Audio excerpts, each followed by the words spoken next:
सिंध काबीना berth certificate की सहूलत मुफ़्त करण वारे फ़ैसिले की मंज़ूरी ॾेई छॾी आहे।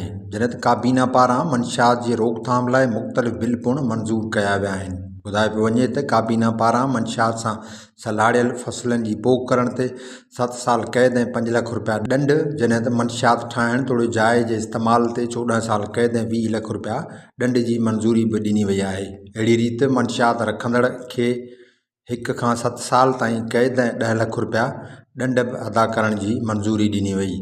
सिंध सरकार जे तारीख़ी फ़ैसिलनि बाबति सीनियर सूबाई वज़ीर शर्जील इनाम मेमण जो चवणु आहे त ॼम जे अंदराज लाइ नवां क़दम खणण जो मक़सदु रजिस्ट्रेशन वारे अमल खे आसान बनाइणु आहे, छाकाणि त इन अमल सां पुठिते पियल इलाइक़नि जा माण्हू बि आसानी सां ॿारनि जो पैदाइशी सर्टिफिकेट ऐं ॿिए फार्म हासिलु करे सघंदा, जॾहिं त इन सर्विस खे मुफ़्त करण सां सही डेमोग्राफिक डेटा गॾु करण में बि खेनि मदद मिलंदी ऐं सूबे जा माण्हू पंहिंजे ॿारनि जी क़ानूनी सुञाणप खे बि यकीनी बणाए सघंदा। सूबाई वज़ीर शर्जील इनाम मेमण इहो बि चयो त मुफ़्त दाख़िला सां चाइल्ड लेबर, इंसानी स्मगलिंग ऐं नंढी उमिरि जे शादियुनि जहिड़नि मसइलनि जो बि ख़ात्मो मुमकिन बणिजी वेंदो। हिन चयो त मंशियात मुतलिक़ क़ानून साज़ी लाइ खेनि एक्साइज़ एंड नारकोटिक्स खाते पारां सिफ़ारिशूं माणियूं वियूं हुयूं, जॾहिं त मंशियात बाबति नई क़ानून साज़ी रुॻो हिकु पॉलिसी न आहे। इहे क़ानून ॼण त मंशियात जे कारोबार में मुलविस माण्हुनि ख़िलाफ़ु ऐलान जंग आहिनि। सूबाई वज़ीर इहो बि चयो त मंशियात फ़िरोशनि ख़िलाफ़ु कार्रवायूं जारी आहिनि ऐं हाणे उन्हनि में